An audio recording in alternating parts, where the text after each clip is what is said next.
Hi everyone, welcome to my class. तो आज हम लोग हिस्ट्री का chapter 3 in the earliest city के बारे में पढ़ेंगे। देखो यहाँ पे बुक में दो बच्चे का पिक दिया है, जिसमें कि जो कि जसपाल और हरप्रीत क्रिकेट खेलते बाहर उनके घर के बाहर। तो उन्होंने नोटिस किया कि कुछ लोग जो है उनके घर के पास एक आधा टूटा हुआ घर, जो कि बहुत पुराना बिल्डिंग है, जिसको कि वो लोग हंटेड हाउस बोलते हैं, भूतों की कोठा बोलते हैं। तो उसको देख के कुछ लोग तारीफ़ कर रहे थे कि ये जो बिल्डिंग से कितना अच्छा है, कितना पुराना है, इनमें जो लकड़ी का काम किया गया है, जो वुड कार्विंग्स किए गए हैं, वो कितने सुंदर दिख रहा है। तो हमें गवर्नमेंट को लेटर लिखना चाहिए कि वो जो है इस बिल्डिंग को रिपेयर करे और उसको ठीक से सजा के रखें। तो इसको सुन के जो दो बच्चे थे वो थोड़े हैरान हो कि कोई इतने टूटा हुआ, इतने पुराने बिल्डिंग्स को सजाने की बात क्यों कर रहा है। तो देखो, हर एक बिल्डिंग जो होता है उसमें कुछ ना कुछ स्टोरी रहता है। हर कोई पुराना बिल्डिंग्स जो है वो अपने आप में एक स्टोरी होता है। तो ऐसे ही देखो, आज पढ़ेंगे तो स्टोरी ऑफ हड़प्पा के बारे में। तो हड़प्पा जो है बहुत ही पुराना सिटीज है। तो उसमें आज से करीब 50 साल पहले जब इंडिया में पहली बार रेलवे लाइन बनवाया जा रहा था, तो पंजाब में उस समय जो इंजीनियर लोग गए थे रेलवे लाइन बनाने के लिए। तो उन्होंने कुछ एक चीज़ था, जो कि एक छोटा सा पहाड़ जैसा, हिल जैसा चीज़ था, वहाँ पे वो ठोकर खा के गिर पड़े। तो उन्होंने देखा कि जो जहाँ पे उनको ठोकर लगा वो एक छोटा सा माउंटेन जैसा हिल्स है, जिसमें कि बहुत सारे ईंट जो बोलते हो, ईटा जो कि ईंट बोलते हैं, ब्रिक्स, उनका एक छोटा सा डिपोजिटर है वहाँ पे सभी ईंट। तो जो जितने भी ईंट वहाँ पे थे वो सभी बहुत ही हाई क्वालिटी के ब्रिक्स था। तो उन्होंने क्या किया, जितने भी वो पुराने बिल्डिंग्स का जो ईंट था उसको निकाल लिए और रेलवे लाइन बनाने में वो उसको यूज कर दिए। तो उसके बाद आज से 80 साल पहले, 80 years ago, archaeologist found the site and realize that this was one of the oldest city in the subcontinent. तो आज से 80 ईयर्स पहले जो आर्कियोलॉजिस्ट थे उन्होंने इस साइट को डिस्कवर किया था, और उनको ऐसा लगा कि ये जो है इंडिया का सबसे पुराना सिटी में से एक है। तो ये जो कि क्योंकि ये सबसे पहले डिस्कवर किया गया था, उसको खोजा गया था, तो इसमें से जितनी भी चीज़ें आर्कियोलॉजिस्ट को मिला था वो सभी को बोलते हैं हड़प्पन थिंग्स। और जितने भी बिल्डिंग्स, टूटा हुआ बिल्डिंग्स वहाँ पे बचा था, उसको बोलते थे हड़प्पन साइट और द हड़प्पन बिल्डिंग्स। तो ये जो साइट है, जो सिटीज है, वो आज से करीब 4700 साल पहले बनाए होंगे बोल के आर्कियोलॉजिस्ट सोचे थे। तो देखो, उसके बाद देखते हैं what was special about this city. तो ये जो सिटी उनको मिला था आर्कियोलॉजिस्ट को, उनमें क्या स्पेशल्स था। तो जितने भी सिटी मिला था उसको दो भाग में डिवाइड किया गया था। तो जो वेस्ट पार्ट है वो थोड़ा छोटा है, लेकिन वो हाइट में ज़्यादा है। और जो ईस्टर्न पार्ट है वो थोड़े नीचा है लेकिन बड़ा है। देखो, ये समझने की कोशिश करो कि उसको जो है दो पार्ट में डिवाइड किया गया है, एक है वेस्टर्न पार्ट और दूसरा है ईस्टर्न पार्ट।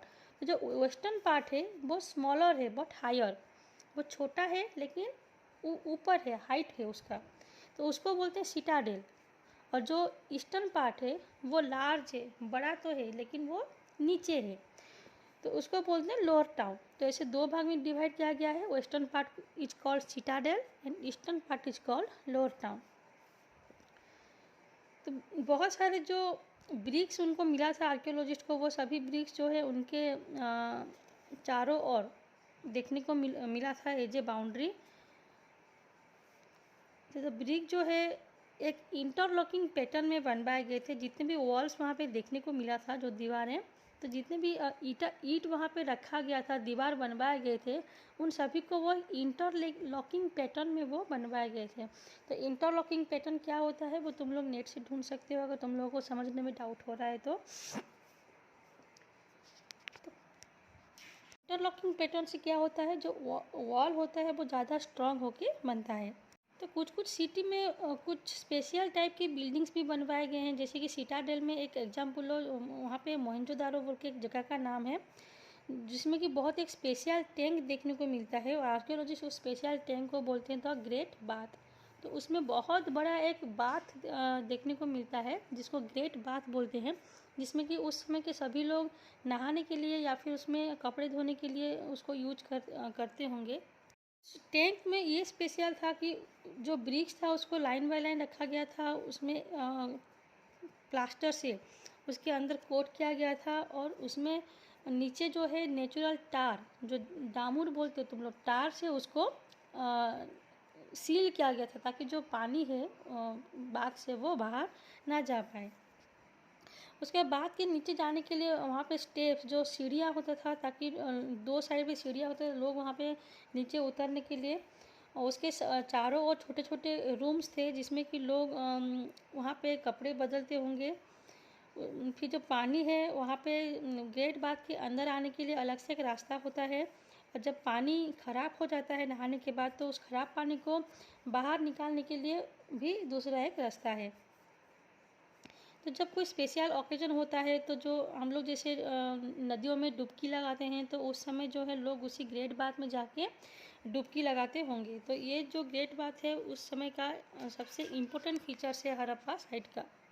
तो जो दूसरा सिटीज़ मिला था आर्कियोलॉजिस्ट को, जो कि कालीबंगान और लोथाल में मिले थे बहुत सारी चीज़ें आर्कियोलॉजिस्ट को।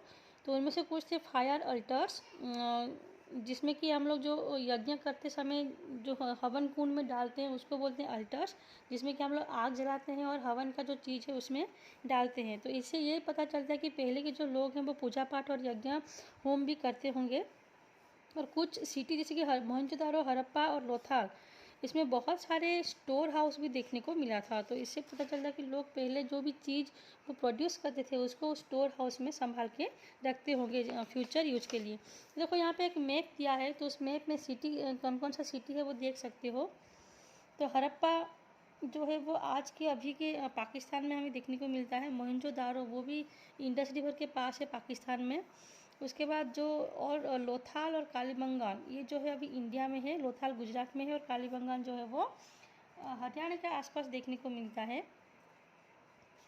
इसका जो नेक्स्ट टॉपिक आता है वो है houses and drains and streets. तो आप देखते हैं कि हड़प्पा में जो हाउसेस या फिर जो ड्रेन्स और स्ट्रीट है वो किस टाइप के होते थे। तो देखो पिक्चर में जो ग्रेट बाथ का इमेज दिया है बुक में, देखो कैसे जो बीच का एरिया देख रहे हो उसमें पानी रहता था, वो चारों ओर सीढ़ियाँ दिया गया है, और उसके ऊपर जो है छोटे छोटे रूम्स देखने को मिल रहे, जो कि अभी टूटा हुआ हिस्सा, मतलब बचा नहीं है, सब कुछ टूट गया है। तो ये जो रिमेनिंग पार्ट्स है ग्रेट बाथ का, ये आर्कियोलॉजिस्ट को मिला था मोहनजोदारो के साइट से। उसके बाद देखो हाउसेस, ड्रेन्स एंड सीट्स। तो हड़प्पा में हाउसेस जो है वो किस तरह का होता था। जनरली हाउसेस वर आइदर 1 और 2 स्टोरी। तो घर जो है वो आइदर एक बिल्डिंग्स होता था या फिर 2 बिल्डिंग्स होते थे। और जो रूम्स है उनके चारों ओर कोर्टयार्ड होता था। ज़्यादातर घर जो है उसमें सेपरेट बाथरूम होता था। जो बाथरूम है वो घर से थोड़े दूर होता था, और उनमें कुआं भी देखने को मिलता था, जिसमें कि पानी, उसका पानी जो है लोग सभी काम के लिए यूज करते होंगे। तो बहुत सारे सिटी जो था उसमें ड्रेन्स होते थे। ड्रेन्स में जिसमें कि नाले का पानी हम लोग जो बाथरूम में यूज करते हैं या फिर किचन में जो पानी यूज करते हैं, तो उसको ड्रेन करने के लिए जो नाला होता है उसको ही बोलते हैं ड्रेन्स। तो बहुत सारी सिटी जो है वो उसी टाइप के ड्रेन से कवर था। तो उससे ये पता चलता है कि उस समय जो लोग थे वो कितने हाइजीन थे, मतलब कितने साफ़ सुथरा थे। तो जो ड्रेन्स होते थे वो घर के साइड में लाइन बाय लाइन उसको स्ट्रेट लाइन में उसको रखा जाता था। जितने भी ड्रेन्स बनवाए गए थे वो थोड़े स्लोप्स थे उसमें, मतलब बहुत ज़्यादा नहीं, जेंटल स्लोप, मतलब थोड़ा वो ऐसे ढला हुआ था ताकि पानी जो है वो इजीली फ्लो हो सके नीचे की ओर। जितने भी ड्रेन्स थे सभी जो है घर से कनेक्टेड था, मतलब घर से जितने भी पानी आता था वो एक नाले के थ्रू ड्रेन से कनेक्टेड था, और उसी ड्रेन का पानी जो है वो बहते हुए जाके लास्ट में एक बड़े से ड्रेन में गिरता था। क्योंकि ड्रेन्स को कवर करके रखा गया था, क्योंकि अगर ओपन करके रखेंगे तो जो गंदा पानी है उससे सिटी गंदा होगा, बहुत सारे मस्कीटोज होंगे और लोग बीमार भी हो सकते हैं। तो इसलिए वो लोग ड्रेन्स को कवर करके रखते थे। तो बीच बीच में ड्रेन्स को इंस्पेक्ट करने के लिए, देखने के लिए कि जो पानी है वो जम तो नहीं गया है, अंदर कुछ बहुत सारी चीज़ डिपॉजिट तो नहीं हो गया है। तो बीच बीच में नाला को साफ़ करने के लिए वो लोग इंस्पेक्शन होल बनाए थे, जो कि तुम लोग यहाँ पे बुक में देख सकते हो। तो नाले के बीच बीच में वो लोग एक एक होल बनाए थे, तो उसी होल के ज़रिए वो लोग ड्रेन के अंदर जाते थे और उसको साफ़ करते थे। तो हड़प्पा में जितने भी हाउसेस, ड्रेन्स और स्ट्रीट देखने को मिलते थे वो सभी एक प्लान्ड मैनर में बनवाया गया था कि जो हाउस है वो कैसा रहेगा, हाउस के ड्रेन्स जो है वो कहाँ से निकल कर कहाँ पे कनेक्ट होगा, रास्ते जो है कैसा होगा। तो जितने भी वहाँ पे फीचर्स देखने को मिलता है या फिर बिल्डिंग्स देखने को मिलते हैं, सभी जो है एक प्लान मैनर में बनवाए गए।